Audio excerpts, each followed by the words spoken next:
Really nice to have you here, Dmytro Yarmak. Good to see you. And you're actually right now in Ukraine.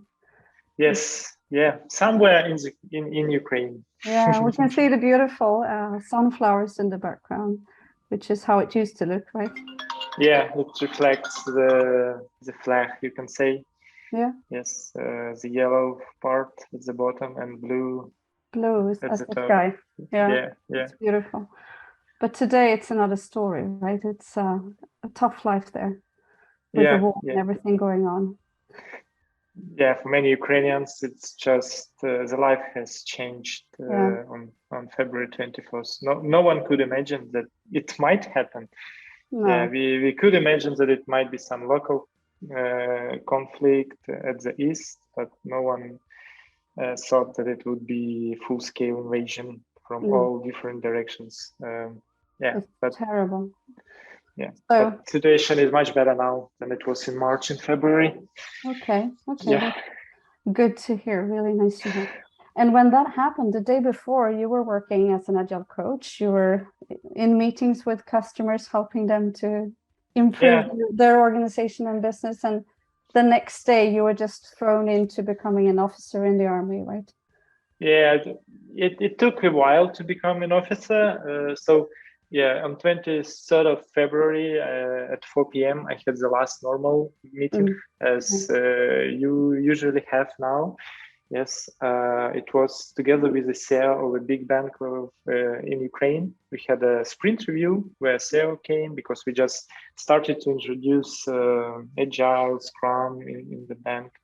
So everything was fine. And then in one day, I was in bomb shelter together with my kids, my wife, my dog. Yeah, and then so it was near the Kiev.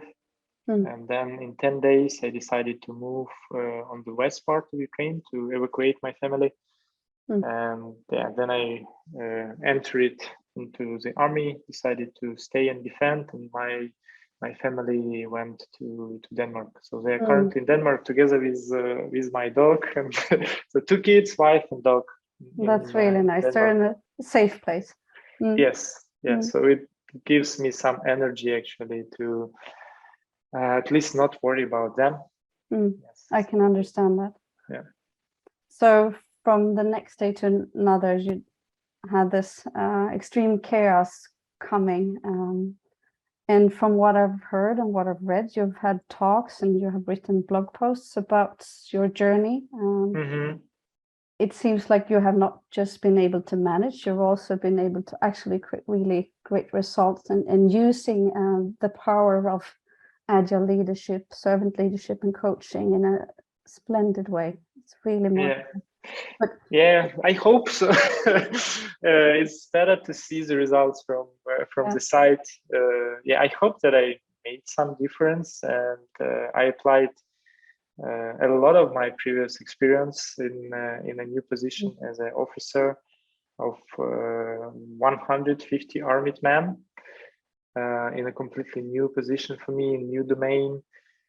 And there are certain things that help me to save energy, my nerves, and I believe to have my men in a better shape because of not making some stupid decisions, but actually making the better ones, or pushing back to my commanders some stupid decisions. So it was quite a journey, which I would like to describe. That's really amazing to see that these things also work in such a chaotic and pressured situation as this, because you didn't have any army training before this. No.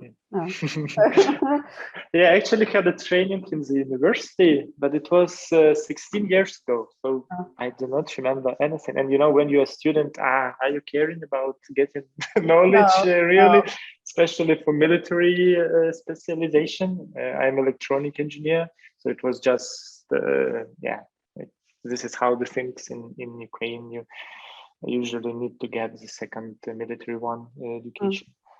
So but I was raised in like an officer. My father is an officer, So from childhood, all my friends are kids of officers. So in childhood, we were living in a small military town. So I can feel how things are done in the army. I kind of have some flashbacks. Oh, this is a word that my father told to my mother, etc. Yeah. But apart from that, I didn't have training. So, and I think a lot of Ukrainian people didn't. No. But now we have, I think, around 1 million of Ukrainians that are defending our land. Mm. Before that, we had like probably 200,000 or 300,000 people in the army. So it's tripled. Yeah. Then, yeah. Of course. So what do you feel has been guiding you in this new reality? Mm-hmm. Do you have a guiding star or principles? Yeah, I think the guiding star or North Star is quite clear for every Ukrainians, just to defend our land. We don't want to occupy Russia. We don't want to fight on Russian land. No, we just give us our land and that's all. Mm.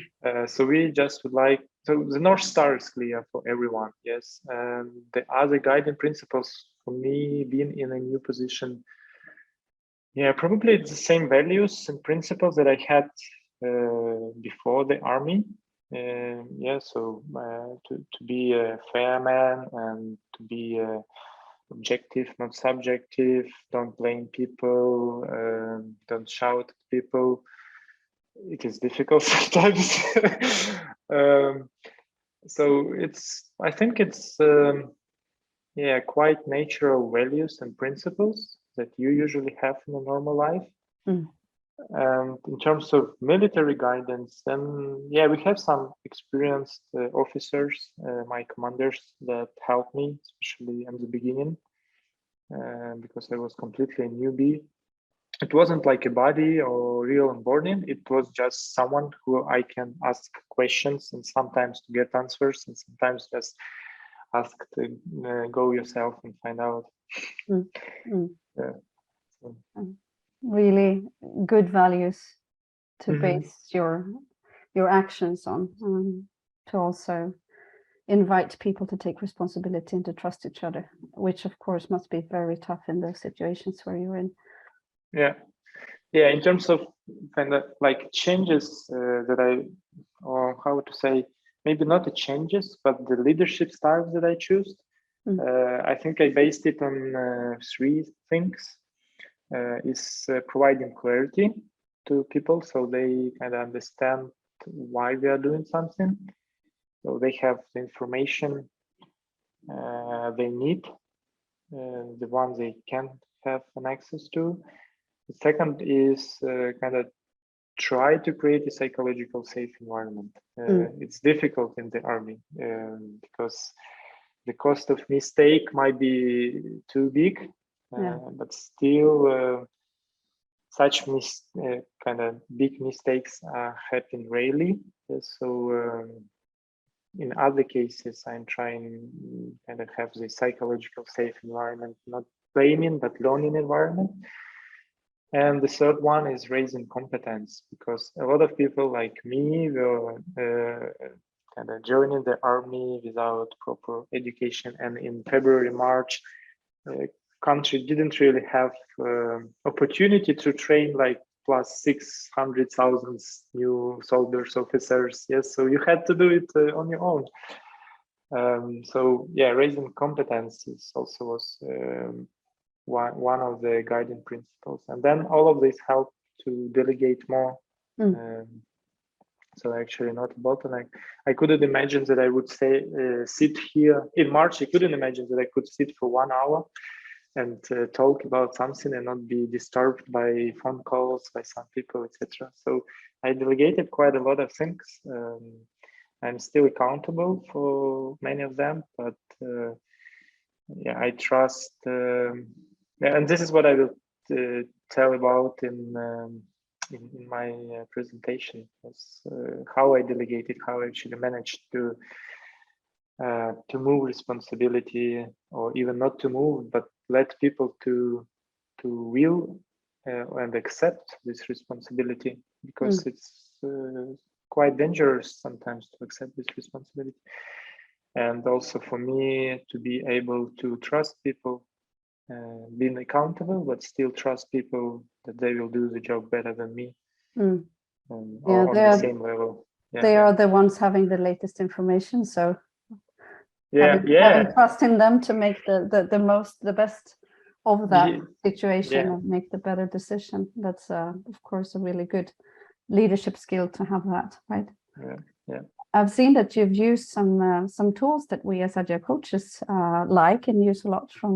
One of them was the delegation poker board that you had in your blog post. Was that used with the people that you lead? Yeah, so we didn't play delegation poker, yes, but I explained to platoon lead. So I am a better lead, and then I have platoons, and then each platoon has squads. So I sat with platoons and I explained them that you can delegate in different levels.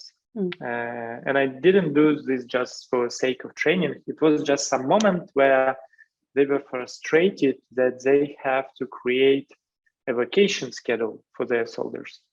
And then soldiers were unhappy because you really cannot fit to everybody in platoon. You have around 30 people. Yes, so someone will be unhappy. And they were really frustrated. They spent a lot of time talking to people who would like to change, swap, blah, blah, blah. Then I explained that you just delegate, but not just, but you have different levels. Yes. And then I explained them 7 levels of delegation. And then we talk about on what level each of the platoon lead is ready to delegate. Yes. And now they are all fully delegated on the 7th highest level. So to soldiers. So in each platoon, there are soldiers that are doing this vacation schedule, and there are no questions to platoon lead. So and they talk more to each other, soldiers, because now they need to communicate and agree and who will go when, etc. And so I free up quite a lot of time for my platoon lead, so they can do some other stuff, which is more important. Yeah, that's really, really amazing stuff, right? Otherwise, the phone would be ringing all the time for you and the others, right? Asking questions and and then they will complain about the platoon lead. Oh, he likes someone more than me, etc. That also builds good relationships between people, that you actually have to agree. You have to come to a solution together, which might not fit everyone, but you give something and you get something, right? Even to talk to each other is already a big step. Yes. Because, when there are 30 people, not always they are talking to each other.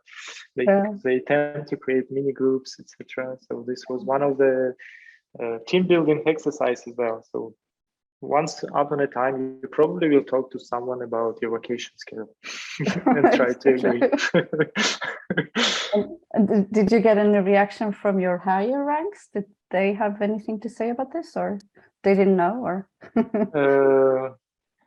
I don't think they really. For example, if we take this case with vacation schedules, they don't really care who does it. They just, and this is great. I actually quite happy with my direct commander. Not even quite happy. I am quite lucky. He's younger than me, and so even he is in the army, I don't know, 14 or 15 years. He's young, and I managed to kind of to get into him to do some things differently or leave me alone. So he's caring about results, yes, and how I do them is different. It's not always the case, but in most cases, and that is why I have a bit of freedom, which is great. So so commanders are not, but there are some other cases where they of course push back. For example, I delegated to platoon leads checking of armor completely. So it's one of the biggest responsibility to make sure that your armor, guns, everything is in place in the quantity that it should be, and blah blah blah blah blah. And it's kind of my accountability. Otherwise, it's a criminal responsibility. Even if you lose one bullet or one bullet. Yes. So it's a criminal responsibility. So, but I fully delegated this to my platoon leads, and I could free up so so much time, and as a commander was against this because kind of maybe he even yeah, I think he was worried that it will be out of control. But yeah, we had few inspections since then, and for now we didn't lose any of the bullet, and I think platoon leads even have better treatment and attitude to this because they kind of took the responsibility. Yes. Otherwise, they would think, it's Adina's job. He will come and check. If he doesn't come, then okay, then he will check next time. But now they are checking almost every day that everything should be in place. Yeah, so sometimes commanders were against, but as inspections went through, all was fine, and they are now calm. Do you think this kind of leadership style that you're having, would it maybe become the new good practice for the army of Ukraine? Yeah, I think it's becoming it's not like my leadership style. I think it's first good thing is that a lot of young people, a lot of IT guys like me came into the army now that do not know how it should be in the army and do not care how it even has to be. They just know the common sense logic and they propose it. Yes. Do they look for these kind of solutions and this kind of leadership that you are providing, right? Yeah. Feel comfortable and expect that.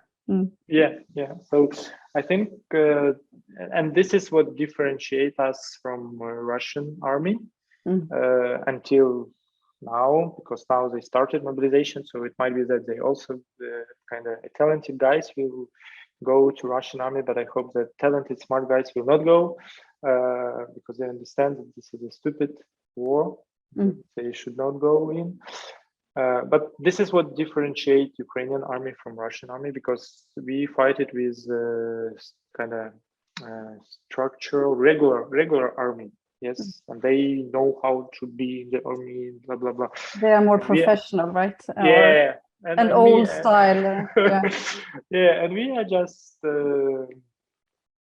we just trying to think how to do it better and invent new methods that they probably even couldn't think that this is how it can be done. That's usually how innovation comes by, because if you use everyone's ideas and solve problems and not just do as you've always been doing it, then you will innovate. You will come up with new things that work better in the context that you're in, which is just that's what you need, especially right in war. Yeah. And we are also kind of, I think we are more open, we are more vulnerable. I mean, it kind of accepts that we can make mistakes. There's also a big difference. If I say something stupid, and usually soldiers are not afraid to say to me that this is stupid, and I will not try to convince them that it's not stupid. I will say, okay, yes, guys, probably it's stupid. What is your solution? Yes, this is also a big game changer. It is. Because I'm not professional, and I'm open for any input, guys. You're probably stupid. Let's do it differently. It's really nice, and if you have this kind of a growth mindset that you look for things to improve, and you think that people can become better individuals, and we can together create something that's working better and such, you can really outperform those that don't. So I really, that's one of the many probably ways to defeat the Russians. Yeah. So I'm curious, do you have any role model that you look up to, that you might think of in difficult situations? What would this person do in this situation? Do you have any of those? Yeah, maybe it will sound interesting, but I think my mother is a role model for me.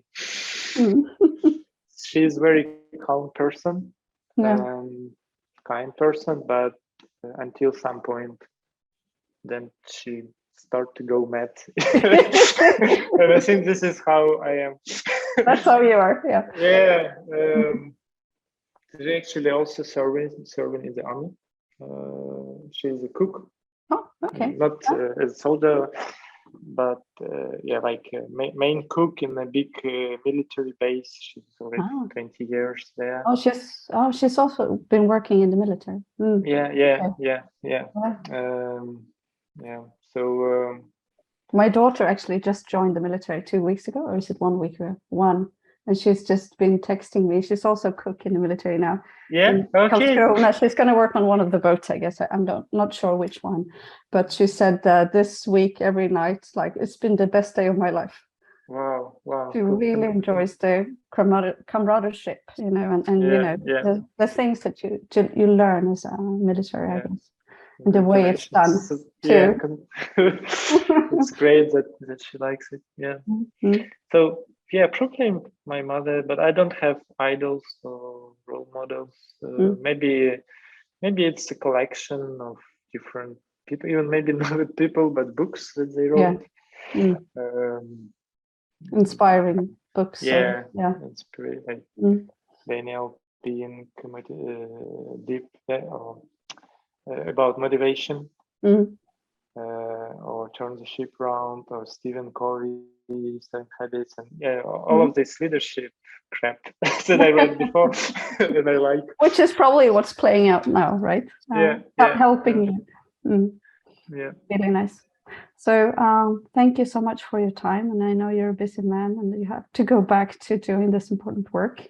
Thank you so much for taking this time, and I'm really looking forward to see you again soon. So on October 5th, you're going to do a live talk presentation around these things. So I hope we get a lot of people to join, listening, and get inspired. Yeah, thank you, Mia, for inviting. I always admired your company, and especially your posters. We use them a lot in our like in our sessions with different people, explaining them different concepts. It's just great visualization, with sense of love in them. You just really love to look at them. It's they're really great. Thank you so much, Dima. And I wish you the best success with everything. To you and the people of Ukraine. Thank you, Mia. Thank you. Yeah, thank you. Bye.